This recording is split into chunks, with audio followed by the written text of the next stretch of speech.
so welcome back to the second part where we are going to look into how the core works. So before I go into the how the core works, let's have a quick recap of the previous things that we discussed, which is the device control register, the dispatcher, compute cores, and the memory. So in the compute core, we looked at the scheduler, and then we looked at the LSU over here. We didn't look at the fetcher decoder in detail, but let's go through what we did last time again. Okay, so let's go into the GPU again. So here we have the device control register, which just stores the thread count, right? So here we have a thread count and we have an output interface where you can read the thread count. So that's set there, and then this goes to the dispatcher. So we have our dispatcher here. So the dispatcher organizes these threads into blocks and sends them off to the cores. So the dispatcher has two main functions. First of all, assigning the total number of blocks, okay, and then the other functions are if a core was just reset, checking if you can assign blocks to a certain core. So if there are still blocks remaining, and if there's any core that has just been reset in the last cycle, then you're gonna assign a block for it to be calculated. So you're gonna start that core, and you're gonna assign the block ID to it, and you're gonna assign a thread count to it, okay, and then you're gonna say just keep track of the number of blocks you dispatch. Now let's say that if a core has been just finished executing, then it will send back a core done signal. So that core done signal is actually an input over here. So if a core is done, then we're gonna increment our number of blocks done, and so we're gonna reset it, of course, and then you can see that this runs again. So if there are blocks remaining, it could be as that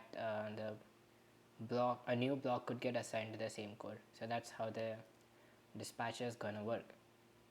Okay, now that we covered the dispatcher, we're gonna move on to the core quickly.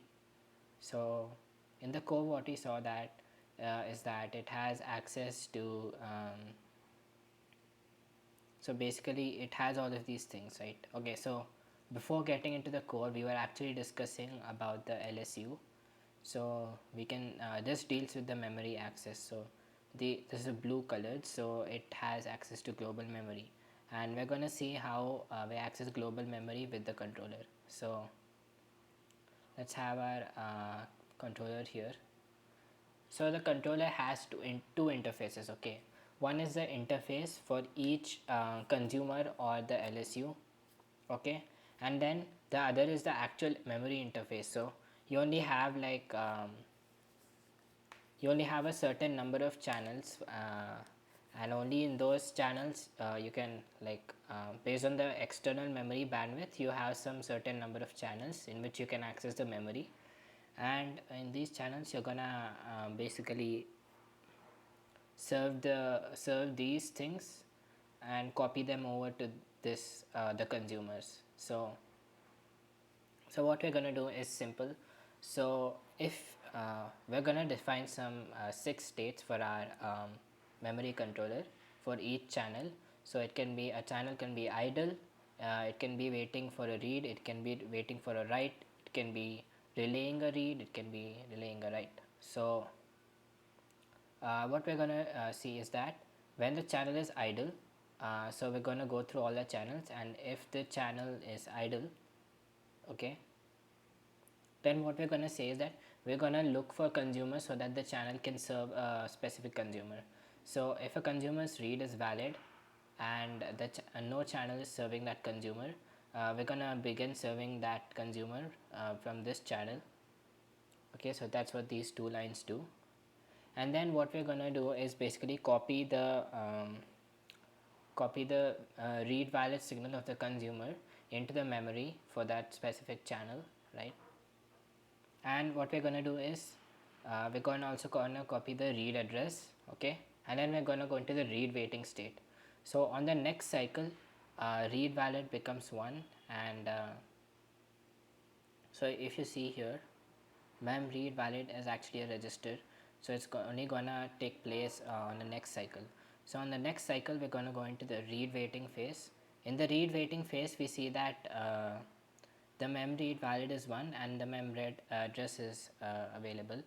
So now we're gonna have also this thing, mem read ready. So if the we wait for the response from the memory, so if the memory is like ready, then what we do is we set the valid signal back to 0. Okay, so we set this 1 here, and then the memory controller sees that it's valid, okay, for the next cycle. And then once the memory controller memory you get back the data from the memory, what you do is you actually copy the data from the memory read data into the consumer read data, and that's how it's going to work. So, and also what you do is you copy over the, you say that it's on the consumer side, you say that the read is ready. Okay, so and then you copy the data, and then you go to the state of read relaying. So this gets assigned, since these are registers, the value gets assigned in the next stage. So once we say that in the next stage mem read valid is going to be 0, and so we're going to propagate this change back to the consumer read valid also. So when the consumer acknowledges that it receives this response, so if the read is ready, the consumer is going to read this data and send as a this one signal. So we wait until the consumer acknowledges its received response. So we wait for the valid signal to go low. So the consumer read valid was initially so here if you go here, consumer read valid is actually an input. So when the valid goes low, we say that we are done serving this channel. So once we have got the data, we the consumer read valid sends a low signal. So by that we understand that um, we are ready to move on back to the idle phase. So we're gonna say that no channel is serving this consumer because the consumer has gotten its purpose fulfilled, and then the consumer read ready is also 0. So whenever you say the consumer read ready is being set to 0, that means like you're not ready to read yet. So we set it to 0 because you're not reading actually, right? So the only reason you're gonna set this read ready is going to be in the read waiting phase, so that in the read relay phase the consumer can actually see this data and set this valid signal. The same happens for the write case, so exactly the same thing, but it's just that we wait for the memory write back to happen. So what happens is if mem write ready, then it's no longer valid because we have written the data for the next cycle and we're gonna relay it. So we say to the consumer that the write is ready, and then we're going to relay it. And once the consumer write valid has been set to low by the consumer, which means that the consumer has acknowledged that this data has been written. So you're going to stop serving that consumer, and you're going to say that we're not doing anything for this consumer, so it's write ready is 0, and we go back to the idle state. So that's it for the memory controller. Now we'll go into the LSU. So right, so now we are actually going into the compute core. We'll go through the LSU first. So LSU is the load store unit, which handles asynchronous memory load and store operations and waits for the response. So each thread in each core has its own LSU, LDR, and load data register and store register are the instructions here. So we are moving on to this part. So yes, Okay, so here also I okay, so you can see that I have a new model, so I can wink my eyes now, but that's irrelevant. Okay, so module LSU, we're going to keep track of the core state, and as we saw before, the core state can be any of four things, I think. So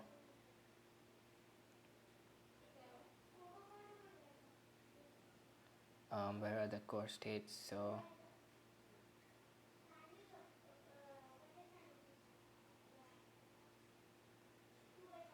okay, so these are I mean sorry, yeah, these the core states are like 3 bits, the six stuff we saw. So those were like fetch, decode, request, wait, and update. So these are the six core states. So idle, fetch, decode, request, wait, execute, update, and done.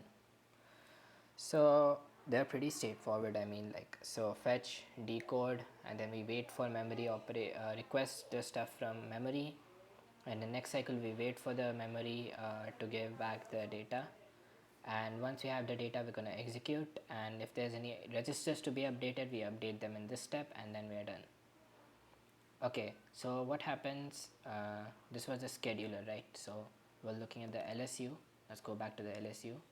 Okay, now the LSU is responsible for giving data to the ALU and further units. So we keep track of the core state here, and then we have read enable and write enable signals for that specific load store unit. So what we have here is now this registers, which is RS and RT, that's our input register, and then um, what we have here are the basic signals, six signals, four signals for reading and four signals for writing. So that's going to be read valid, read address, read ready, and read data. Similarly, there's going to be a write valid, which says that the address we are writing to is sure that that's the address, that address is valid. And then they're going to be the data, of course, that you're going to write. And then there's going to be the write ready signal. So that's what we have here. So LSU outputs are basically this signal here, the LSU state and the LSU out. Um, so if we look at the diagram in the GitHub, so this is the LSU, the read enable, write enable, all the signals. So it's gonna take RS RT over here. Okay, the LSU out is here. So that's what we're looking at here. Okay, so RS is gonna load it from that registers file. Okay, so if you see, RS is actually an 8-bit 8-bit data. So it's gonna, this is like the data read from the register file. Okay, so that's 8-bit data. Okay, and we see that RT is also coming from the register file. Okay,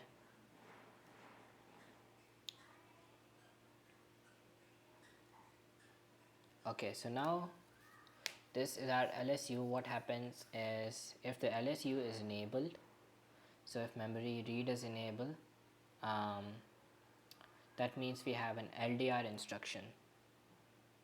So what that means is that if we if the core state is in request, so if we look at this case here, 011, so here's our core state, and 011 is the request phase, request data from registers or memory. So if we're in the request stage, we're gonna move on to the requesting stage of the LSU.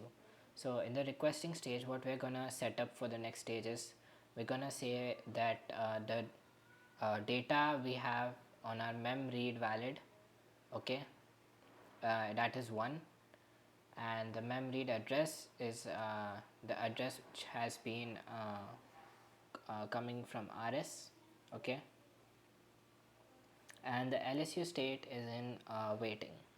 So we read the memory here, so that's what is happening. So we get the mem read address and mem read valid, and we set them to 1, and then we hope that the memory controller, we go on to the waiting stage where the memory controller sees these signals and is like, okay, I have to access that this address is valid, and I have to address the data at this RS address.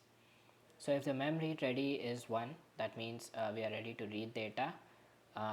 We're gonna copy over the output to the LSU out here, and that is we're gonna say our LSU is done. So and then yeah, basically setting this read valid to 0 ensures that there's no data that we want to read yet, and whatever we have want to access has been done. So and now we just go back to the idle state once we're in the done state. Okay, so now if the memory, that was about the memory read enable. Okay, now if the memory write enable is triggered, that means it's a store instruction, right? So what happens is, we are in our idle case here. We're gonna read only when the core state is in request. So we're gonna do the same pattern as before, and now here we're gonna assert the write signals valid. So we're gonna say that the address we want to write to, which is in RS, that's actually valid, and the data which we want to write is in RT. That's what we have here, and we're gonna save this information for the waiting stage so that the memory can look at these values, and once the mem wait write ready is high, what we can do is we can set this back to 0, and basically we it tells us that we have written this data in RT to this address RS, and we have set the data valid signal to 0, acknowledging that this is actually done writing there. So if we are done, then we go to the done state, and then the done state just sees that once we are in the update stage, okay, we're gonna go to the idle stage, because after the update stage the code goes to the done stage, and this one goes to the idle stage. Okay, so that's about the LSU. So that's the only thing here. Now we have covered, I guess the LSU is kind of clear. It's just an interface for the register files, right? Okay, now we're gonna look at the, okay, we've looked at the scheduler, we looked at LSU. Let's also take a look at the registers, because LSU does interact with the registers. So each register file, so each thread within each core has its own register file with 13 free registers and 3 read-only registers. So read-only registers hold the familiar block index, block dimension, and thread index, which are critical to SIMD. So okay, so what we're going to do is we're going to start with threads per block. Okay, and we're gonna have thread ID, okay, and data bits as 8. So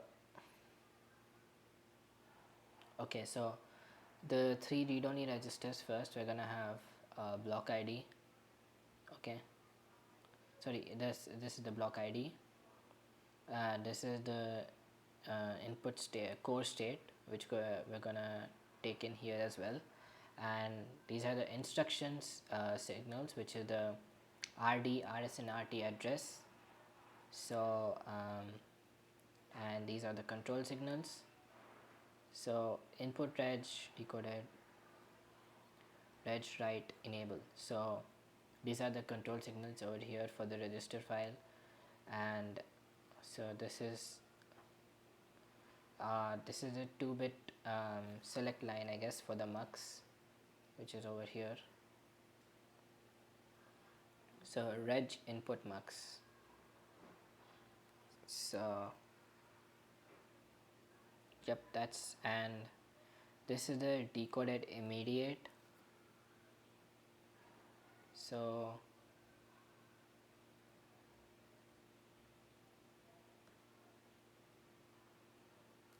yep, the immediate value, if any is presented, like in assembly you can have like left shift and all those numbers hard coded there, right? So those are the immediate values or something.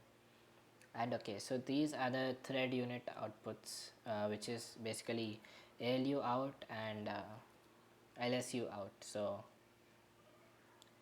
what you're gonna see is we have this ALU out and LSU out, right?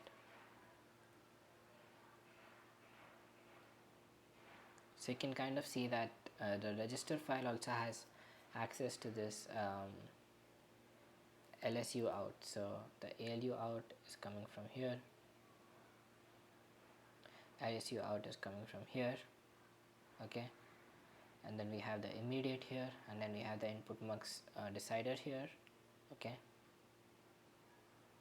and that's what is gonna be like written back to the memory. So that's why you actually need all of these when considering with the register file. So okay, so we're gonna have like 3 modes of operation, which is the, sorry, arithmetic mode, the memory mode, and the constant. So this is arithmetic, memory, and constant. Okay, so we're gonna have 16 registers per thread, so which is 13 free registers and 3 read-only registers. So we're gonna initialize our 13 free registers, and then here are our 3 read-only registers, okay. So whenever you reset a register, these are all the default values that it's gonna take, okay. So okay, so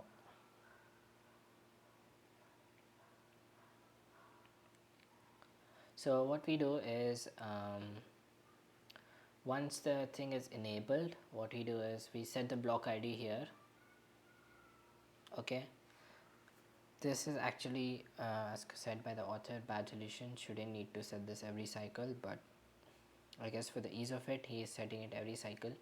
So the block ID is being assigned here to the block ID register, and then RS and RT when the core state is in request. So the core actually knows the RS and RT address, so decoded RS address and decoded RT address.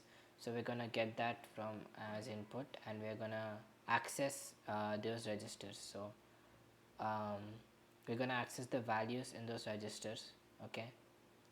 Now when the core status is on update, then we're gonna store RD back into the register file, right? So else that goes to the LSU, and then you can choose whether what goes here to the RD. So when the core state is in update, and we have a write enable. So if we're in update state and we have a write enable, what's gonna happen is that and okay, we also check if the address is valid. So if I'm writing to the right register, so I should not be writing to a register that's, you know, these registers, because that can mess with the SIMD process. So we're gonna ensure that write enable is asserted and the decoded RT address is less than 13. Then what we're gonna do is we're gonna begin. So if we are in the arithmetic mode, then we're gonna take the output from the ALU and put it into the this thing. And if we're on the LSU mode, which is memory mode, we're gonna take the LSU output and put it into this. And if we're in the constant mode, so we're gonna get things from here. So if it's getting stuff from global memory, we're gonna get it here and put it here. If it's arithmetic, then we're gonna once we got the stuff from global memory into here, we're just gonna put it back here. into this, and then we're gonna access it here and take the ALE output, put it back. And then if you just want the immediate to be written here, what we're gonna do is those are like assign statements, like you're assigning constants, right? That's the only case we're gonna use this immediate statement. So we're just gonna write this immediate value into the register file, and that's it for the registers. So now we've explained the LSU, registers, scheduler, DCR, core is the, we'll go over it, controller we have gone through it. And okay, so what's left to do is ALU, the core, um, the decoder of course, the fetcher, the GPU itself. Okay, the LSU is done, the PC we have to do. Yep, so we have 1 2 3 4 5 6 things left to do. We'll be right back after a short break.